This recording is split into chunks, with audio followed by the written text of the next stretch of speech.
feel like a lot of us have the same experience right now. You sit down to read a book and after 10 minutes, your brain is already like, okay, this is too slow. And that makes you think, what happened to my attention span? Here's what's interesting. The same way your brain got hooked on your phone, it can actually get hooked on being off of it. Not in a forced willpower kind of way, but in a way that works with your nervous system, that actually starts feeling better than scrolling. So in this video, I want to show you what's really going on in your brain, why it feels so hard to put down your phone, and how to actually rewire that. If you're new here, I'm Veronika. I moved from my home country at the age of 22 and spent a lot of that transition glued to my phone, dealing with loneliness, overstimulation, all of it. So everything I share on this channel about building an intentional life comes from real experience, not just theory. I also have a weekly newsletter called Aligned, where I go deeper on things like nervous system regulation and focus. If that sounds like something you need right now, I leave the link in the description. Alright, let's talk about the real reason your attention span is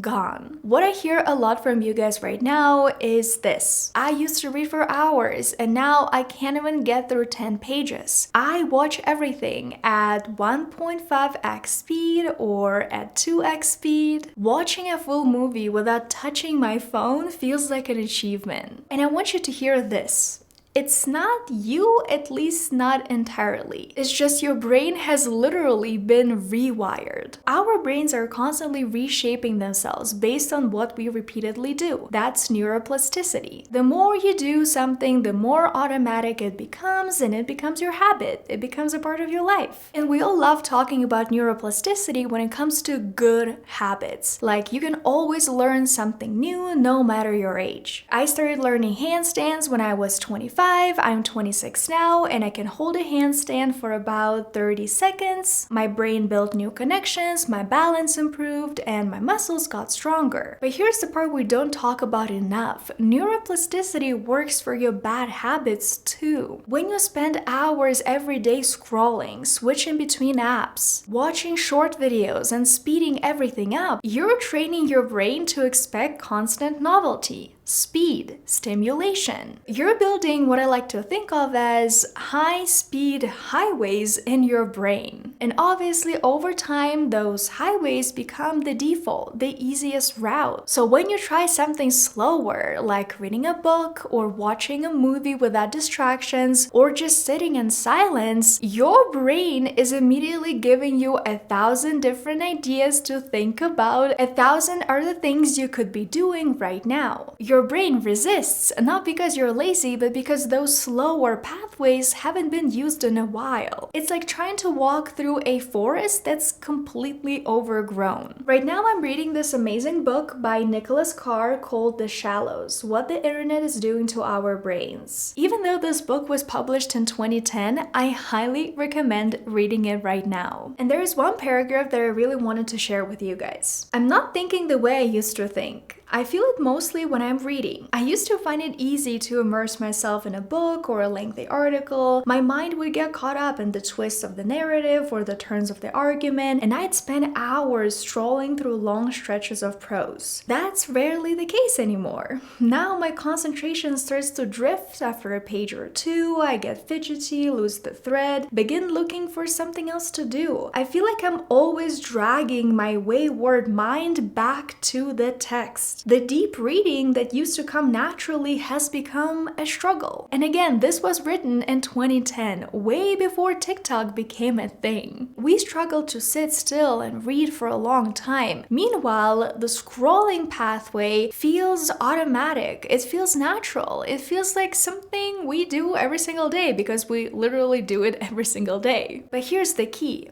The more you use one pathway, the stronger it gets, and the weaker the others become. You didn't really lose your attention span.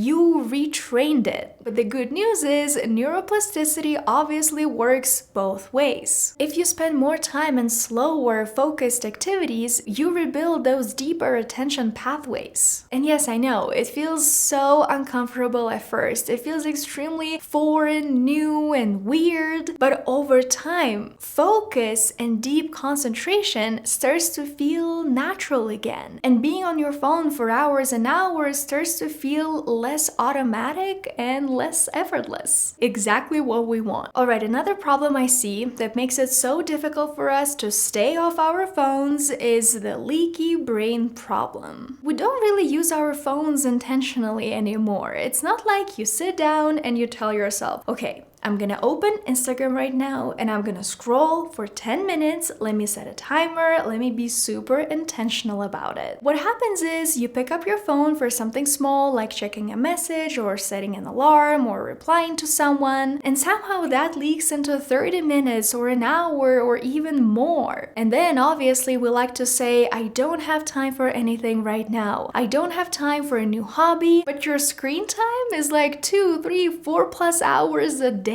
It's not like you don't have time. It's more like your time is leaking in those tiny unintentional moments. And the reason this happens is actually really simple. Your phone is the easiest way to regulate your emotions. It's your digital pacifier, and I talk about this all the time on my YouTube channel. That yes, of course, we can talk about dopamine and how exciting it is to be on social media and just scroll the feed. But we also have to remember that a huge chunk of the problem is that we don't know how to regulate our emotions anymore. I mean, the only way we do that is through being on social media. We kind of forgot all the other different ways of emotional regulation and nervous system regulation. The moment you feel tired, bored, overwhelmed, lonely, your phone is always there. No friction, no effort, and immediate comfort. And over time, this behavior becomes completely automatic. You don't have to decide anymore.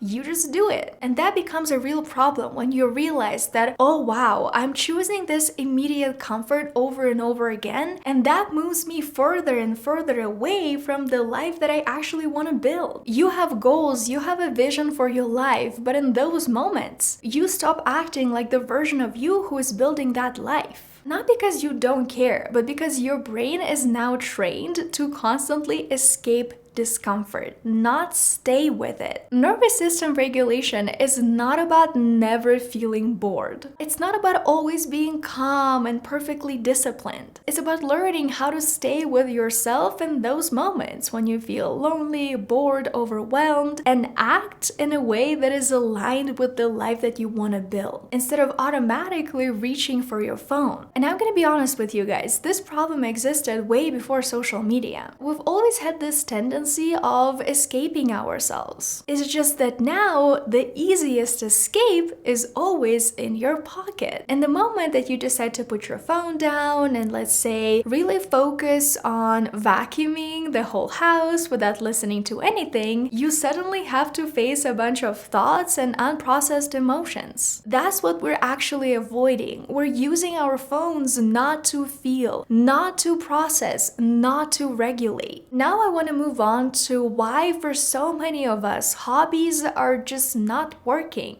Because we might think that hobbies are the solution. If you don't want to be on your phone, you should get a bunch of hobbies. And yes, hobbies obviously matter. I do want to talk about it in a separate video. But there's a piece of this conversation that's missing. Your phone isn't just overstimulating you, it's also making you feel more alone. When I moved abroad, completely alone, my screen time was huge. And if I'm being completely honest, it wasn't because I was bored, I didn't know what to do, I didn't have hobbies. It was because I felt lonely. And that feeling was so strong, and I didn't really know how to address that. Because obviously meeting people in a new country and building connections is hard. It's complicated. I didn't speak the language back then, and I tried to add more hobbies into my life that I could do alone. And obviously that didn't really fix the underlying problem, the underlying feeling that I was experiencing, loneliness. I thought that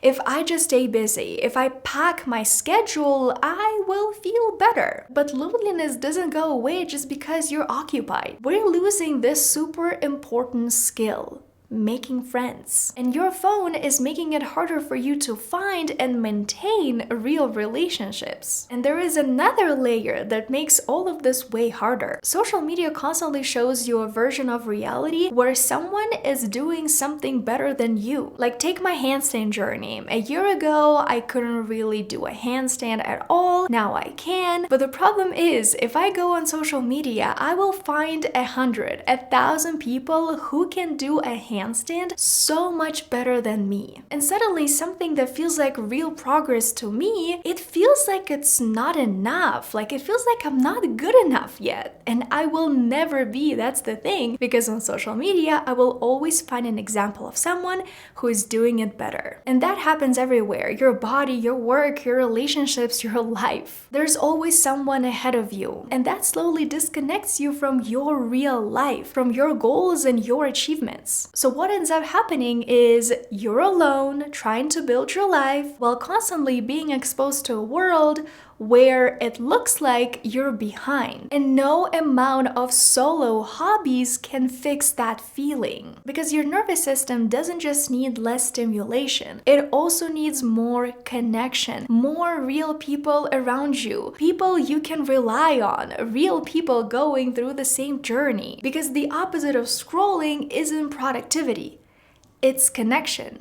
Connection to yourself and the world around you. Next, let's talk about this fear that keeps you scrolling. I think another big reason we love to use our phones so much is the fear of missing something important. That's why we feel like we constantly have to check social media, our messages, the news, everything. But if I'm being totally honest with you, you are going to miss things. And the sooner you find peace with this realization, the easier it is going to be to build a life that is not centered around your phone. I live on the other side of the world from my family, and there are so many moments that I'm just not there for. And sometimes that really hurts. That makes me feel really sad. But constantly checking social media doesn't actually bring you closer to people. It just creates this illusion that you're involved. What actually changed things for me in a good way was first accepting the fact that yes, I am going to miss things. And second, choosing something intentional instead. For me, that looks like calling my family every single Saturday. And we talk for like 2-3 hours, and that one call brings me closer to my family than checking their Instagram stories ever could. And I think this is the key thing here. Instead of constantly checking what you might be missing, start by checking in with yourself. What do you actually need right now? What would actually make you feel connected, grounded, and present? Because when you stop consuming non-stop, something really interesting happens. Your attention comes back to you. You start noticing small things again. And for me, it was honestly really small and random things, like making a cup of jasmine tea for myself and noticing that I actually really like the smell of jasmine tea. That is actually my favorite tea. I've been drinking jasmine tea for probably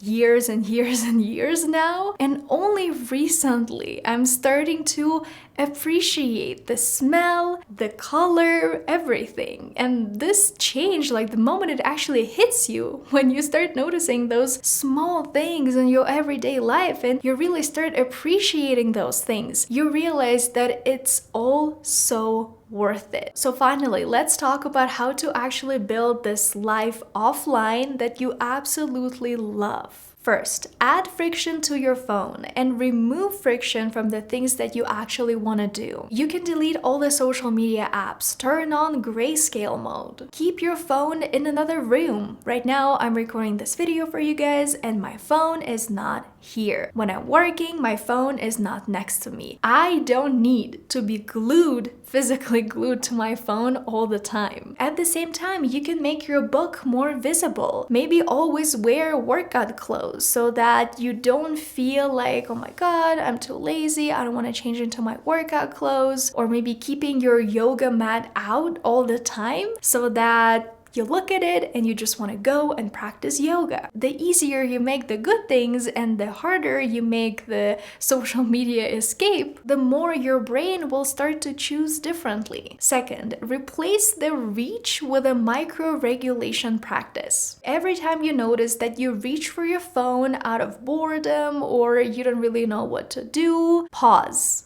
Don't do it just because. Take one deep breath, put your hand on your chest, feel your feet on the floor. You don't really need to meditate for 20 minutes. You just need to interrupt this automatic loop. That's already enough to start rewiring that automatic behavior and being more intentional about the ways that you regulate your emotions. If you realize that the main reason why you're using social media is because you want to stay connected, you can pick one real thing instead, like a weekly call or a voice note or a coffee date, instead of just stalking them on social media. And let that be enough. I talked to this person, we had an amazing coffee date, and in a few weeks, we're gonna do something else together. I don't need to be constantly checking their Instagram stories. Third, do things with other people, and that is something that made the biggest difference for me. Go to a class, join a workshop, do your hobbies with other people. I know a lot of us like to go to a bar